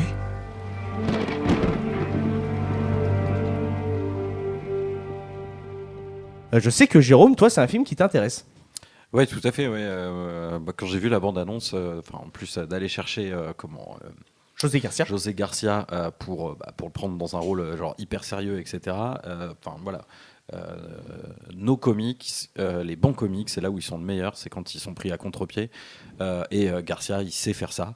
Donc ouais, j'ai envie de le voir. En plus, le grain de l'image, etc., m'a fait penser à un film qui était sorti en 2002, je crois, de Nicole Garcia, qui s'appelait L'Adversaire, avec Daniel Auteuil. Et voilà, qui était un film bien dur, et etc. Et je sens que ça va être la même chose. Donc ouais, celui-là, j'ai très envie d'aller le voir. Mais tu vois, encore une fois, processus décisionnaire, combien de temps il va rester en salle, etc. Sachant qu'il y a un autre film là, que j'ai envie d'aller voir avec Anthony Hopkins et tout ça, qui est en salle en ce moment. Armageddon Time. Voilà, Armageddon Time. De James Gray. Voilà, et plus l'autre donc qui est pas diffusé chez nous. Ah, Menu, bah oui, Voilà, j'aurais bien aimé. Bon, bref, dégoûter. tu vois, ça fait 3 choses à aller voir, etc. Est-ce que j'aurai le temps? Est-ce que j'aurai l'argent? Voilà, et je pense que c'est une question que tout le monde se pose aussi, parce que c'est un petit budget quand même d'aller au cinéma. C'est justement pour ça que le Late Show existe. En tout cas, pour les personnes qui nous écoutent, on essaye entre guillemets de vous aiguiller sur des séances qui valent le coup, en tout cas que ce soit en famille ou même en solo, si vous avez l'habitude d'y aller en solo. Mais on n'est pas là justement à vous dire absolument il y a ce film-là, vous devez aller le voir. Au contraire, on sait très bien que c'est très compliqué de vivre à l'heure actuelle, en tout cas avec la crise que nous souhaitons, que nous vivons tout simplement. Et voilà. Et maintenant, il faut choisir ses films. Comme tu l'as dit, Jérôme, aller au cinéma, c'est un budget. Imaginons, on est une famille de 4 qui est quand même assez fréquent en France. On a vite fait pour 50-60 balles. Je suis désolé, mais ça fait quand même un énorme trou entre guillemets. Et là, je vous parle juste pour le cinéma. Imaginez que vous allez au McDo derrière, qui est à peu près exactement dans les mêmes prix. Donc finalement, un samedi soir, tu as claqué 120 euros. 120 euros sur un salaire à 1400 euros, proche du 1400 avec le SMIC. Je suis désolé, les gens, ils sortent plus, c'est normal. Donc, et c'est tout à fait logique. Mais pour revenir un petit peu à ces productions françaises un peu plus noires, Ekichi, toi, c'est le genre de film que tu consommes un petit peu? Tu en as vu des films comme ça? Genre Monsieur 73 ou 36 Quai des Orfèvres, genre de film? Alors, j'en consomme peu, mais j'aime bien. Là, ceux que tu as cités, je les ai pas vus, mais j'aime bien aussi quand il y a une vraie performance d'un acteur, un peu sombre, etc. Non, c'est ça, surtout quand c'est des acteurs comme José Garcia ou un acteur qu'on va avoir tendance à voir dans un autre genre, c'est rafraîchissant et ça montre aussi que la personne est capable de faire autre chose. Non, j'aime beaucoup aussi les petits trucs un peu sombres comme ça. Malheureusement, je trouve qu'il y en a peu. Alors, est-ce qu'il y en a peu par manque de visibilité ou parce que des fois, tu es peut-être juste pas au courant. Parce que là, par exemple, j'ai pas pu aller voir Novembre, mais j'en entends beaucoup de bien. Très bon exemple aussi, Novembre. Donc, de Cédric Jiménez. Où notre regretté Glandu Esteban nous avait parlé de Notre-Dame, apparemment, qui était très bon aussi. Alors là, c'est Jean-Jacques Hano. Jean-Jacques Hano. Donc, on sait faire, je pense, des bons films un peu dramatiques. Tournés dans nos contrées aussi. Et tournés en partie chez nous. Dans nos contrées, voilà. Donc, je pense qu'on sait faire des bonnes films ou séries aussi dramatiques françaises. Je trouve qu'on fait de mieux en mieux aussi des séries, des bonnes séries françaises. Ouais, de plus en plus. Je suis assez d'accord. Il y avait des très bonnes séries françaises à l'époque de Braco, entre Engrenage, Braco. Si vous avez connu cette époque-là, la création Canal+ était au top, en tout cas sur de la fiction. D'ailleurs, Engrenage, c'est 8 saisons. Franchement, c'est trop bien. C'est vraiment, vraiment très, très cool. Braco, ça se perd un peu sur la fin, mais la saison 1 et la saison 2 de Braco, c'est des masterclass. Franchement, je vous dis, c'est vraiment des petites pépites. Mais ouais, j'entends beaucoup, en tout cas, parler de séries françaises à droite à gauche. Et pas plus tard qu'avant de venir, on m'a parlé d'une série française avec avec la dame du lac, comment ça s'appelle, Audrey Fleurot. Audrey Fleurot, HPI. avec des femmes qui en 1800 et quelques qui sont cramées à la Bastille, je sais pas quoi, un truc comme ça. Bah, apparemment une très bonne série française sur Netflix. Attends, bah écoute, on va demander à notre ami internet. Je vais chercher pendant que. Mais voilà, j'entends beaucoup à droite à gauche internet. de bonnes suggestions de séries. À chaque fois on me dit c'est une série française, donc moi tout de suite voilà, je tic.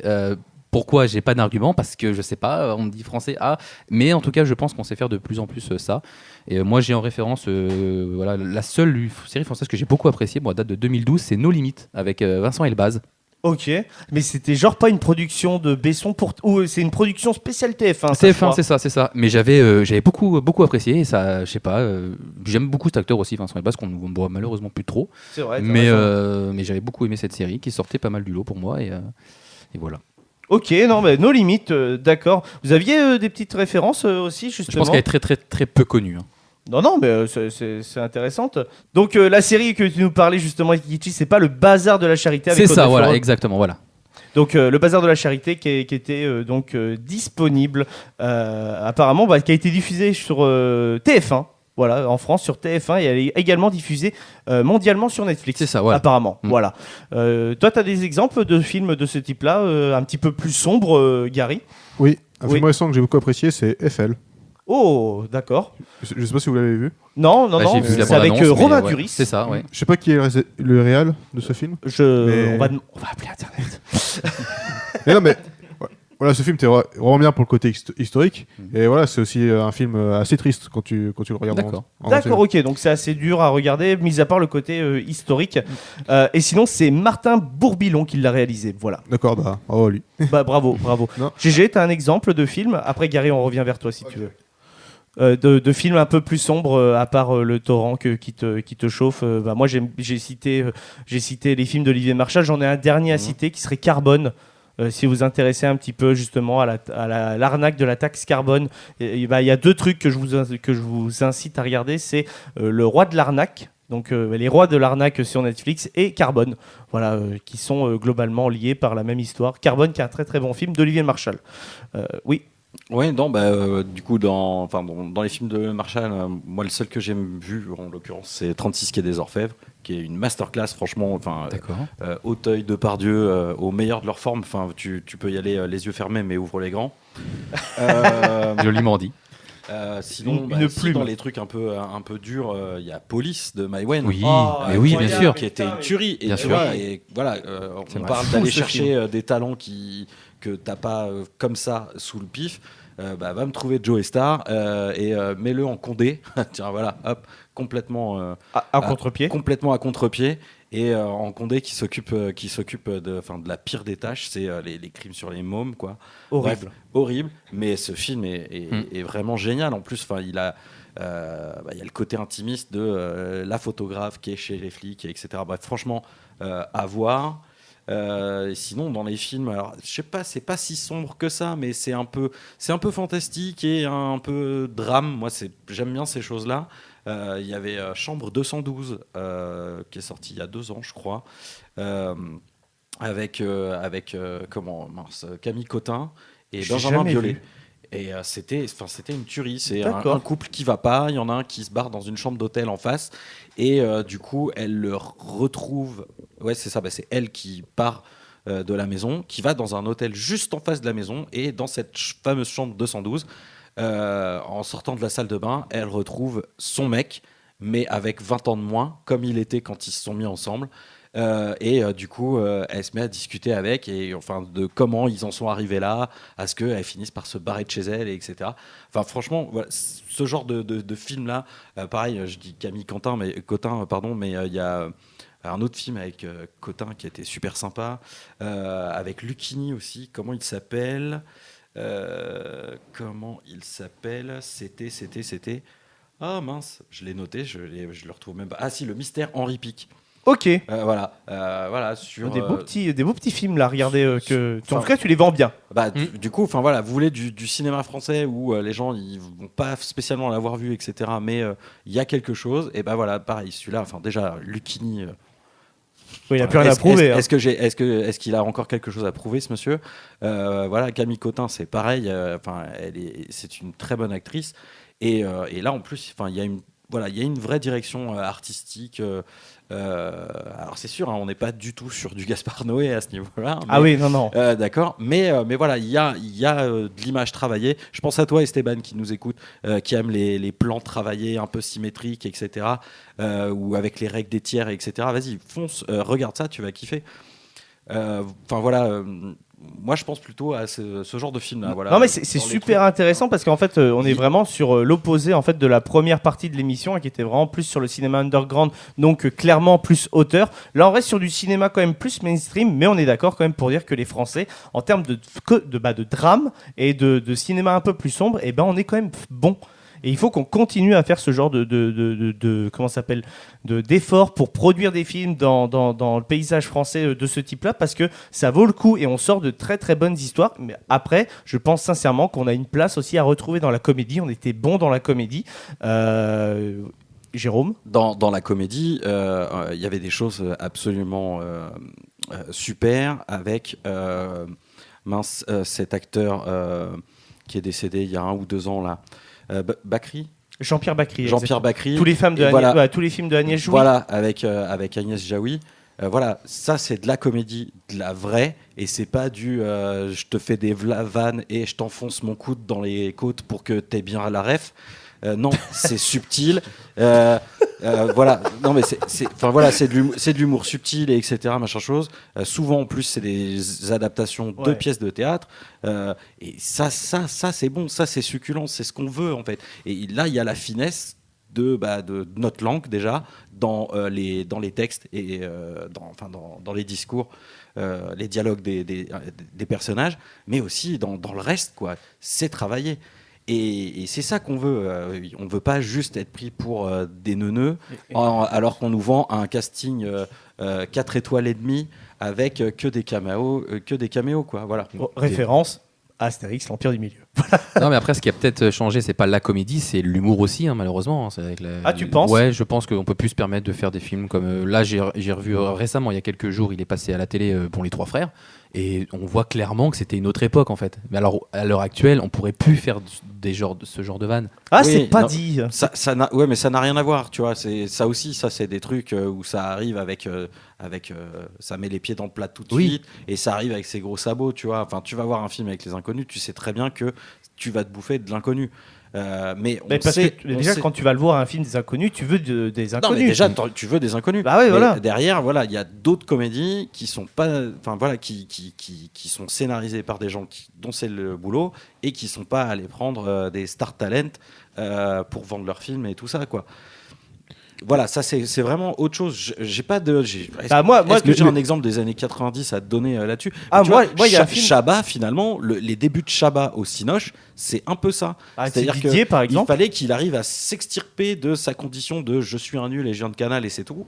Voilà, je suis capable de faire quelque chose. Et tu vois, Didier, c'est le bon exemple. Quoi. Vous l'avez vu, Didier? Oui. C'est vieux, mais je l'ai vu. Ah, super. Gary, tu voulais dire quelque chose? Non, récemment, en mode comédie, on a oublié, mais aussi les films du Palma-Show. Ah oui. Et genre Max et Léon. Max et Léon et puis les vedettes. Les vedettes qui est très bon. Les vedettes étaient très très cool, c'est vrai que franchement je le conseille.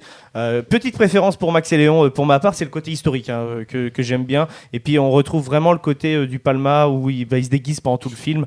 Là dans les vedettes c'est plus des personnages qu'ils ont essayé de créer, etc. C'est un autre univers, c'est différent mais c'est tout aussi intéressant. Moi en termes de comédie, il y a une comédie que j'aime bien et potentiellement. Laisse-moi deviner. Dis-moi. 30 jours sans maman avec Franck Dubosc. Alors, anecdote, ça vu que Lucas parle de la référence là-dessus, il faut savoir que c'est une des rares bandes annonces où vraiment à chaque fois que je la voyais, j'étais à 2 doigts de sortir et de dire au programmateur du cinéma mais arrêtez de la mettre en fait. Ça en est horrible. Vous avez déjà vu cette bande annonce? Non. Déjà d'une, ils ont repris la musique qu'il y avait dans la bande annonce de Mad Max Fury Road, donc très pam pam pam pam pam pam. Tu vois, donc ça fait très en mode il se passe des trucs de fou alors que c'est Franck Dubosc qui arrive pas à gérer ses gamins. Quoi. Tu vas être heureux. Mais il y a une bientôt. suite qui arrive là. Encore là, 30 jours sans maman. Ah, ça me saoule d'avance, vraiment. Bon, voilà quoi. Franck Dubosc qui me déçoit. Je l'aimais beaucoup. J'étais beaucoup fan. Moi aussi, c'est ça à l'époque. Ça me saoule. Et pour Franck Dubosc, ce qui me gêne, c'est un peu comme on parlait en première partie, ce que GG disait, c'est il fait toujours des rôles d'un peu débile, un peu de bienvenue à bord, tout ça, disco, toujours le personnage un peu loser, etc. Donc ok, il l'interprète bien, mais on veut voir autre chose de Franck Dubosc, quoi. C'est ça qui est dommage. Il y a pas longtemps, il y a eu un film qui est sorti qui s'appelle. C'est pas son film à lui qu'il a réalisé. Ouais, c'est un truc où il se retrouve à. C'est vraiment plus sérieux, c'est vraiment pas une comédie et ça avait l'air pas trop mal. Où il veut se rapprocher de sa fille qu'il a perdu de vue, tout ça. Et en fait, elle donne. C'est Salsa, je crois. C'est Salsa, exactement, c'est ça. Et elle donne des cours de danse. Rumba la vie. Rumba la vie. Et c'est son film à lui, c'est lui qui l'a réalisé. Elle fait des cours de danse et décide d'aller prendre des cours de danse avec sans dire que c'est son père et de se rapprocher. Comme oui, j'avais cru voir. Et celui-là, pour le coup, avait l'air pas trop mal. Pour un truc avec Franck Dubosc. Non, mais c'est ça, quand ça sort un petit peu, c'est rafraîchissant. C'est ce qu'on disait par rapport à José Garcia, quoi. En fait, s'il fait autre chose que de la comédie. Mais les gens, je pense que globalement, mais ils connaissent Franck Dubosc avec ses interprétations un peu de loser débile. Et je pense qu'ils aiment ça. Et Patrick. Voilà, et ils y vont voir parce qu'ils y vont les yeux fermés. Ils savent qu'ils vont passer un moment. Mais et encore, je trouve que maintenant, il est un peu moins bankable qu'avant. La fougue camping est passée. Écoutez, les amis, je pense qu'on a bien parlé. Je voudrais juste rajouter un truc. Oui. On parlait, mais après, c'est pas du gros budget, puis c'est pas un film, c'est une série plutôt. C'est pas grave, vas-y, parle. C'est de Michel Gondry. Ok. Et la série s'appelle. Putain, j'ai plus le nom. Oh, incroyable. Incroyable. Alors là. Super reco, mon Lulu. Je l'avais tout à l'heure, là je l'ai perdu. Merde. Mais c'est Michel Gondry, c'est une série avec Jim Carrey. Oh. Et c'est incroyable, c'est un drame. C'est un mec qui présente une émission pour enfants. Et qui reste en fait en dehors de l'émission, un peu son personnage un peu délirant, tout ça. Et en fait, tout va super mal dans sa vie. Il est sur le point de perdre sa femme, Kidding. tout ça. Kidding. Et cette série est incroyable. D'accord. Ok, donc Kidding, la reco de Lucas. C'est pour terminer cette partie-là, mais je pense qu'on est quand même super fort parce qu'on parle de cinéma français à gros budget et on n'a juste ni name droppé ni parlé vraiment de ce que font ces gens-là. On n'a pas parlé de Cédric Clapiche, on n'a pas parlé de Besson, on n'a pas parlé de Kassovitz. Bref, on passe à côté de plein de choses et là je fais que du name drop, mais si vous connaissez pas, allez-y, regardez. Besson, je pense que c'est déjà plus simple, mais Besson, c'est carrément abordable, c'est ce qu'on disait. Toi, Besson, tu voulais justement parler des Arthur et les Minimoy. C'est clairement pareil, la comédie familiale parfaite pour toute la famille à gros budget. En tout cas, ça vient de Besson. Après, Besson, il s'est plus exporté quand même sur du cinéma vraiment dit international avec du casting à la fois français, à la fois américain, bref. Donc c'est pour ça que je n'avais pas trop parlé. Par contre, Cédric Clapiche, si tu parles de Clapiche, moi j'ai envie de parler de Toledano et Nakache, avec les films comme Intouchable par exemple, qui ont été adaptés aux États-Unis. Finalement, c'est un four aux États-Unis parce qu'ils n'arrivent pas à retranscrire ce que nous on avait en plus entre Omar Sy et François Cluzet. Donc voilà, ça c'est des films qui méritent en tout cas leur succès vraiment de fou au box-office, que ce soit français. Et puis je crois que c'est en Europe un petit peu que Intouchable il a beaucoup marché. Donc voilà quoi. Donc bien entendu, ça c'est un peu les films où les producteurs, on sait qu'ils ont mis le budget, c'est bien réalisé, c'est pas du cinéma underground, c'est plus du mainstream. Et je pense que sur tout ce qu'on a pu dire, il y aura forcément 2-3 noms que vous avez entendu parler. Écoutez, merci pour cette petite chronique, en tout cas sur les films dits à gros budget français. On va passer à la dernière rubrique de l'émission, qui est sur le paradoxe, sur le cinéma de genre, entre la communauté, qui est très grande, Lucas, tu pourras le citer, vu que tu as fait Gérardmer, et le travail, pas le travail, mais les films qui sont très très rares, en tout cas français, purement français. D'ailleurs, Lucas, toi qui as fait Gérardmer, au niveau du cinéma horrifique, est-ce que tu n'as pas ce constat un petit peu quand les gens parlent de Alexandre Aja, de Xavier Jans, de Julia Ducournau, ce genre de réalisateurs, c'est un petit peu vu comme des masters, des kings en fait, un petit peu de leur discipline? Vu qu'en France, il n'y en a pas des masses, en fait, c'est un peu les seuls à qui on doit vraiment du cinéma de genre qui marche et en France et à l'international, donc il s'exporte très bien. Oui, totalement. Après, tu vois, entre guillemets, Alexandre Aja, donc il a fait son film qui s'appelle Haute Tension, si je me trompe pas. Après, il est vite parti aux États-Unis. Haute Tension, c'est un film que tu as vu, toi, Jérôme? Ah oui. Bah, alors le jour où on m'a vendu ça, où on m'a dit tiens, c'est un film d'horreur français avec Cécile de France. Pardon.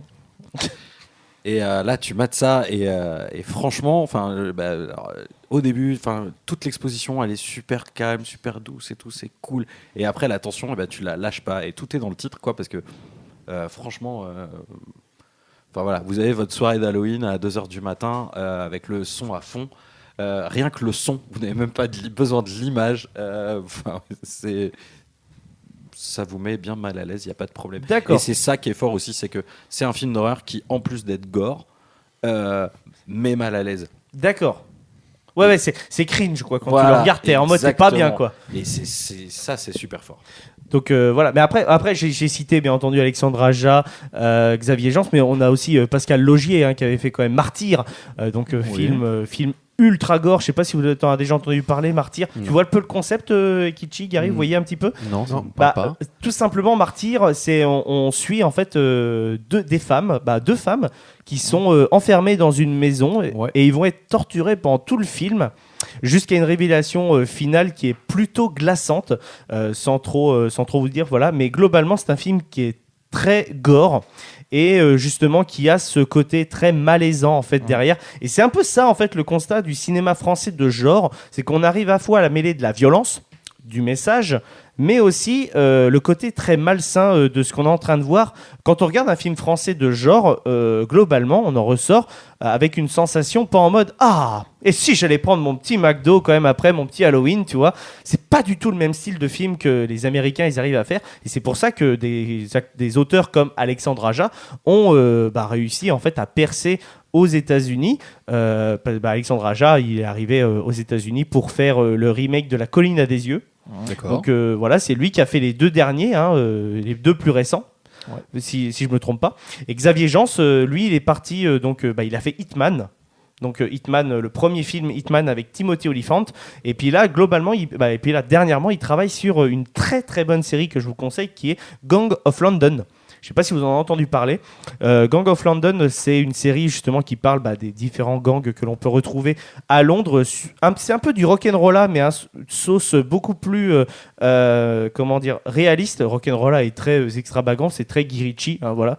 Mais là, vraiment, c'est vraiment cool. Ça parle un peu de la mafia liée à l'immobilier à Londres. Et franchement, il y a des scènes de baston dans Gang of London, c'est incroyable, normal, puisque un des réalisateurs qui s'occupe de la série, c'est le réalisateur des films The Raid. Vous les avez vus déjà ces films Raid? Non plus. C'est des films incroyables. J'ai vu les bandes annonces, j'ai entendu parler, j'ai vu mais j'ai pas vu les films. The Raid, c'est pas du tout des films français, mais en tout cas c'est name droppé, c'est dit. Regardez les films The Raid, c'est très très cool. Le premier est très accessible, le deuxième est un peu plus d'auteur. On va passer des fois des scènes où genre le mec il va crever sous la neige alors qu'on est en plein été, quoi, tu vois. Mais c'est vraiment très très sympa. Toi, Lucas, vu que tu as été voir Gérard Armé, le cinéma de genre, c'est un cinéma qui t'intéresse. Tu trouves qu'on est bon en France sur ce style de cinéma? En tout cas, on n'est pas mauvais. Non, mais je suis d'accord avec toi. On n'est pas mauvais. On se défend bien. Oui. Parce que on se défend bien parce que comparé à des productions américaines, je trouve qu'on sort quand même un peu du lot parce qu'on propose des trucs un peu plus réfléchis. C'est pas que de la violence où il y a quand même des messages qui essayent d'être passés. Ouais, c'est ce que tu disais tout à l'heure. Il y a toujours une morale, on dirait, après un film français un peu. Ouais, carrément. Ouais. Regardez le film. Moi, j'aime beaucoup le cinéma du Cournot, donc Grave et Titane. J'ai beaucoup aimé Titane. On l'a vu ensemble, Lucas. Voilà. Et on avait même. Tu m'as forcé à aller voir un film. Putain, je me souviens plus du nom. Qui était naze. Les mecs qui sont dans un tunnel. H24. Méandre, mais de Mathieu Turi. Voilà, mais pareil. Toi, c'est intéressant parce que c'est un Français qui a fait ça. Il est en train de tourner son nouveau film là, D'accord. qui s'appelle Gueule Noire. Gueule Noire. Par contre, Méandre, je suis pas du tout rentré dedans, mais pas du tout.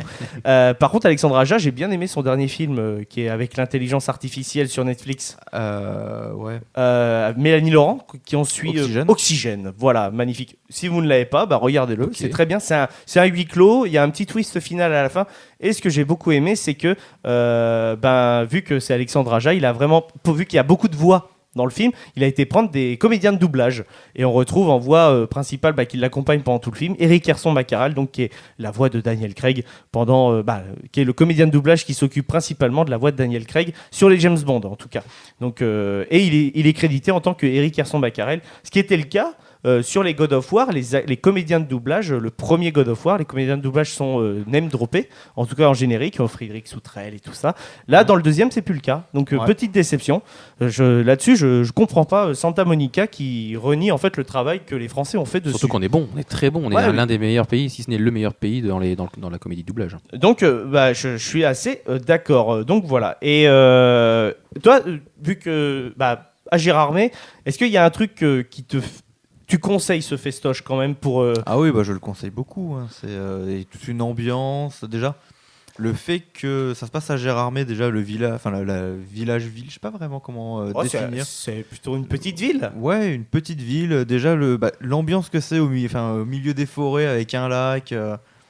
Déjà, tu sens un peu l'ambiance. T'as l'impression de rentrer dans un film déjà. C'est vrai, t'as raison. Et ouais, après toute l'ambiance qu'il y a, c'est blindé, il y a du monde partout.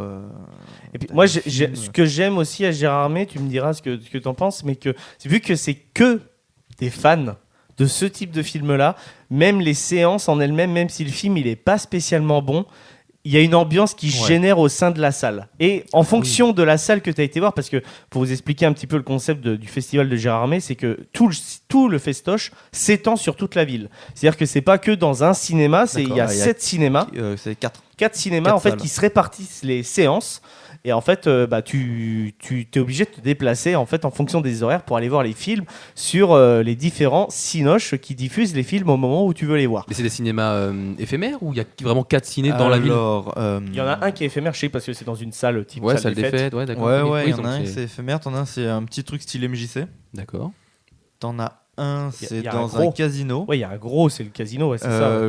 C'est le deuxième, c'est le pas le moins gros. Et le plus gros, c'est celui qu'ils ont dans leur salle, une grosse salle au bord du lac, vraiment, tu vas loin. Qui est magnifique d'ailleurs, c'est là où ils font les séances un peu de minuit, où il y a tous les films. Ils font les séances de minuit et les séances de compétition officielle. D'accord. Avec du public, des invités, les jurys, c'est là-dedans qu'ils font les remises de prix et tout ça. Donc là, cette année, ça sera donc Michel Hazanavicius et Bérénice Bejo qui seront présidents et présidentes du festoche. En double, voilà. Donc c'est plutôt cool. Hein, donc voilà. Est-ce que vous avez des noms sur le cinéma de genre français ? Dans le domaine horrifique, moi, les seules références que j'ai, c'est Frontières et La Horde, que j'avais bien aimé aussi. Frontières, c'est Xavier Jean, ça ? Je sais pas. Si, c'est ça. C'est Xavier Jean, Frontières. La Horde, c'est ça que je cherchais. La Horde, zombies, zombies français. Donc au début, sur le papier, quand on disait il va y avoir un film de zombies français, on était là, oh, mon Dieu. Mais vraiment bon, je trouve. Franchement, très agréablement surpris de ce film. Voilà, il n'y a pas de révélation, il n'y a pas vraiment de scénario, mais c'est vas-y, on met des gens, il y a des zombies. Mais il était bien réalisé, je trouve. Et Frontières ? J'ai jamais vu Frontières. Frontières, il me semble. Alors c'est une bande de potes, de jeunes, un peu hip-hop, on va dire, qui font un braquage. Ça se passe mal et ils décident de fuir. Ils vont, je crois que ça se passe à la frontière de Belgique et ils tombent sur une famille un peu bizarre. D'accord, voilà. Un peu bizarre. C'est très pensé un petit peu à Devil Reject, tomber sur une famille un peu de fous. Donc voilà quoi. Avec une gamine de 12-13 ans qui est enceinte. Ouais, je vous en dis pas plus si vous voulez voir. Oh le Halloween de merde. C'est ça. Ouais, non, franchement, un bon petit film à regarder pour Halloween. Ok. Toi, Gary, je pense que c'est pas trop ton style. Déjà, le cinéma d'horreur, tu nous l'avais dit pour les films Halloween qu'on avait crédités. Je t'avais même forcé pour aller voir Halloween Kills. Je m'excuse encore. Et encore, tu n'as pas vu Halloween End. Voilà. Non, heureusement. Reste pur, mon ouais, pote. C'est ça. Et bah écoutez, les amis, je moi pense... j'ai 2-3 trucs aussi. Ah bah vas-y, oh là là, balance les parlé non plus. Alors, bon allez, GG, on commence par GG, on terminera par Lucas, parce que bon... Non, alors moi je vais peut-être dire une connerie, mais Christophe Gans. Putain, j'allais Oh, trop bien. Le Pack des loups. Le Pack des loups, Silent Hill. D'ailleurs, La Belle et la Bête, bon, qui a ce côté un peu horrifique, malgré tout. Etc. Enfin, voilà. Lui, en plus, alors donc, il entre dans les deux cases parce qu'il a droit à du budget et il est un peu sur un côté genre complètement assumé parce que c'est un bon gros geekos qui, s'il se fait pas emmerder par la production, fait des trucs merveilleux. Voilà, je voulais parler de cet homme et de ce qu'il nous donne, parce qu'à chaque fois, il y a quelque chose, quoi. D'accord. C'était ce que tu voulais dire ? Je voulais en parler aussi, parce Bon, qu'il y a une nouvelle qui est tombée quand ils ont fait le direct Konami par rapport à Silent Hill. Il va y avoir une suite qui sort de son film, qui va se baser sur Silent Hill 2. Donc il connaît par cœur le jeu, donc je lui fais confiance à 100%, Konami lui fait confiance. Oh, ça sent bon Je pense ça. qu'on va avoir un bon petit film. Parce que Silent Hill, premier du nom, était vraiment cool. C'est ça. Et Le j'espère que Return to cette Silent fois-ci... Hill, voilà. Le Ouais. Return to Silent Hill, donc c'est le deuxième en 3D, on l'oublie. Ouais, il était moins Et bon. par contre, le prochain, je pense que. D'accord. Et donc en fait, on zapperait le Return to Silent Hill. Ouais, là Ok. c'est vraiment lui qui revient dans son univers. Putain, trop bien. Bon, Ça c'est cool, ça, très bonne nouvelle. Ça, c'est une bonne nouvelle, et j'espère que du coup, on n'aura plus droit aux aventures de De Boromir. Boromir.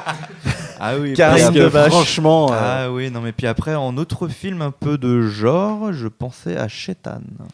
oui, mais oui. Mais Kim Chapiron, bien entendu. Alors oui. Là, Alors, je viens d'y penser. alors et, oui, donc Chetan qui est vraiment très bon. Moi, je conseille plutôt son deuxième film, Dog Pound, qui est un film qui se passe dans le milieu carcéral américain, mais adolescent. C'est un film, franchement, qui est incroyable. J'ai beaucoup aimé son troisième film, d'ailleurs, après. Mais vraiment, Dog Pound, je vous le conseille. Il y a une scène de baston à la fin, dites-vous bien, que ça a failli vraiment dégénérer sur le tournage, parce qu'en fait, les gamins qui ont été utilisés, les figurants, les machins, les trucs comme ça, ils étaient vraiment en prison, en fait. Et donc, dans la bagarre, il y a eu des petits règlements de compte qui se sont passés. Et donc, la baston de fin a vraiment failli dégénérer, et ça a été très, très compliqué à l'arrêter. Parce qu'elle a commencé finalement... petite chicor et ça part, voilà, mais, mais en vrai, pour l'arrêter, cette baston, c'était un peu compliqué.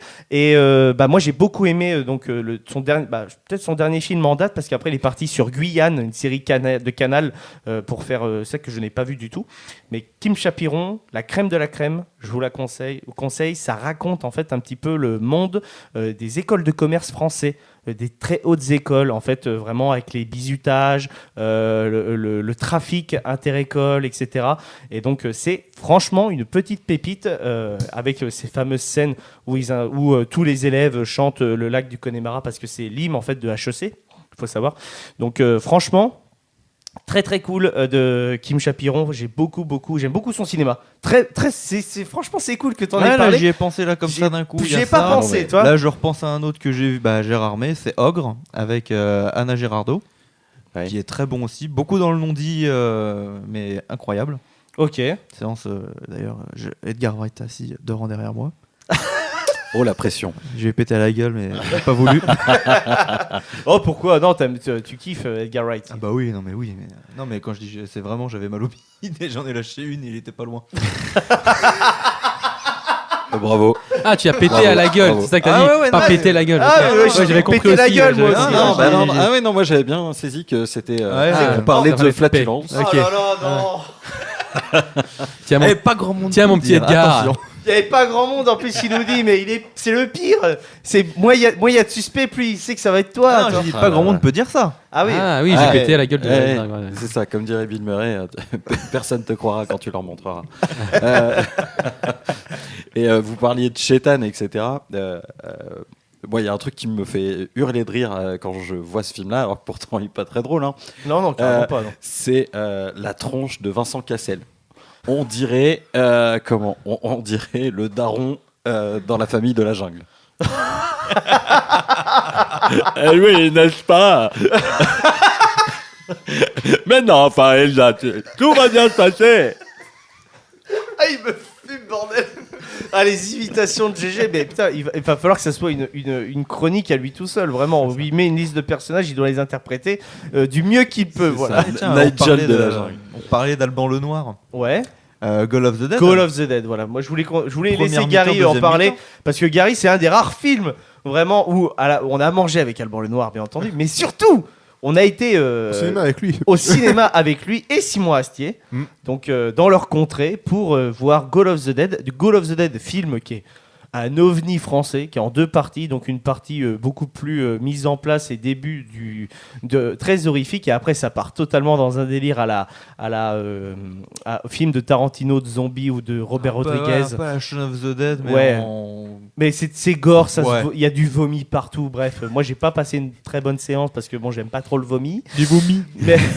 Mais par contre, en vrai, sans vous mentir, c'est un ovni. Et dans ce film-là, il y a Alban Lenoir qui est acteur principal du film, et Ahmed Silla. Et Ahmed Silla, avant qu'il explose vraiment en termes de carrière, où il fait des films comme Classico sur Amazon, ou tous les plateaux qu'il a pu faire avec Arthur, etc. Mais franchement, c'est assez surprenant de voir ça. Donc voilà, merci d'avoir parlé de Call of the Dead, parce que c'était une bonne séance en vrai qu'on a vécue. Ah, ça remonte un peu quand même. Ouais, ça remonte. Mais moi, je me souviens plus de l'après-séance. Oui, moi aussi. Où on est resté à parler avec Alban Lenoir. Qu'est-ce qu'il fait dans le film? Ouais, je sais plus trop. Il y a des zombies, oui, ils jouent au foot. C'est un peu ça, mais on a passé un très bon moment en tout cas à parler après avec Alban Lenoir. Franchement, je vous dis, c'est un mec qui est en or de A à Z. Et cette émission, elle était aussi là pour parler des créations françaises, mais aussi de parler un petit peu des trucs qui nous font kiffer et qu'on avait envie de voir. Fumer fait tousser en fait partie. Balle perdue, je vous dis de foncer. Franchement, c'est franchement bien. Il y a des très bonnes choses là en ce moment qui sortent en France. Faudrait éviter de passer à côté, voilà quoi. Donc j'espère que cette émission vous a plu à faire. C'est une émission qui change un petit peu, c'est un format qui reviendra peut-être, etc. Et j'aime bien en fait varier. C'est pas un hors-série, c'était très très cool. Je suis content, on a vraiment bien débattu. Il y a eu des bonnes choses de dit, comme l'adversaire, moi que je n'ai jamais vu. Sincèrement, franchement, regardez-le. Alors, soyez bon mood, hein, parce que ouais, c'est dur. Ça parle d'un fait divers dans le Jura dans les années 90 qui a vraiment eu lieu. Ah ouais, c'est chaud ça. Bon voilà, mais c'est pour ça, Torrent, ça a l'air d'être ça. Enfin, franchement, voilà. Oui, voilà, Torrent, ça sort bientôt. D'où le parallèle. Je me suis dit, enfin, voilà, et je sais que j'ai aimé ce film parce que il était beau. Et il était, enfin même l'image, le grain de l'image était dur, comme l'histoire qu'on allait te raconter. Et enfin voilà, tout est là, franchement. Ouais, non. Et moi, par contre, tu vois, quand j'ai vu la bande-annonce de Torrent, j'aimerais juste rebondir. Ça m'a fait penser à un autre film français, mais de Guillaume Canet, qui s'appelle Ne le dis à personne. Et pareil, François Cluzet, masterclass. Génial. Et puis c'est une des rares fois où t'es pas sur RTL2, il y a du YouTube et t'es quand même content. C'est vrai. Non, franchement, c'est vrai.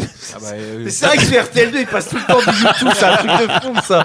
T'as les grosses références. Si vous entendez YouTube, vous savez que vous êtes sur RTL2. YouTube, Imagine Dragon, The Muse, tout ça. Ouais, mais bon, YouTube, c'est vraiment c'est récurrent. Une fois sur deux, tu zappes, t'es en train de comme ça, tu cherches ta radio, tu tombes sur RTL2. C'est Bono qui est hello. Ah non, mais clairement. Tu fais, c'est pas possible. Ne le dis à personne. Franchement, ne le dis à personne, c'est trop bien. Vraiment génial. Très très bon film de Canet. Voilà, s'il avait à le prouver. Oui. Tu veux dire quelque chose? Le cinéma du Pontel aussi. Ah oui. Mais oui. Parce que c'est quand même du bon français, quoi. Au revoir là-haut. Au revoir là-haut. Après, il y a des très bons films, mais Au revoir là-haut, une claque dans la gueule quand je l'ai vu au cinéma. D'ailleurs, je l'ai vu avec Savinien, dédicace à lui, sur Savinien, ancien chroniqueur de l'émission. Mais franchement, cette claque, il fait partie des films au moment où on l'a vu, où on est sorti, on s'est dit tiens, on va aller manger ensemble, mais le repas d'après, on n'a pas pu parler, quoi. Il y a ce film-là, Au revoir là-haut, et Ghost Story, qui est pas un film français, mais ces deux films. C'est une masterclass. Au revoir là-haut, c'était une très très grosse claque. Mais Dupontel n'a plus rien à prouver non plus maintenant. Et je pense qu'il fait partie des réalisateurs qui proposent des choses différentes du côté, mais qui est devenu mainstream. Ah ouais, mais je pense qu'il se fera pas avoir par ça parce qu'il en est vachement conscient. Quand tu l'entends en interview, etc., c'est quelqu'un qui a énormément de recul sur plein de choses, etc. Son Adieu les cons, mais une merveille. Et Fira, elle est parfaite dans ce film. Et puis, sans compter cet acteur que je trouvais absolument horripilant dans 99 francs parce qu'il fait le président de Madone et que là, il est hyper touchant en aveugle. Nicolas Marié. Nicolas Marié. Il faut savoir que Lucas connaît bien Nicolas Marié. Je le connais. Dès que je le croise au cinéma, parce qu'il vient de temps en temps. De temps en temps, quand il y a des événements. Des événements. À chaque fois, je fais une photo avec. Voilà, on a vu tracer l'évolution de Lucas à travers, à travers le temps. Nicolas Marié ne bouge pas, Lucas un peu plus.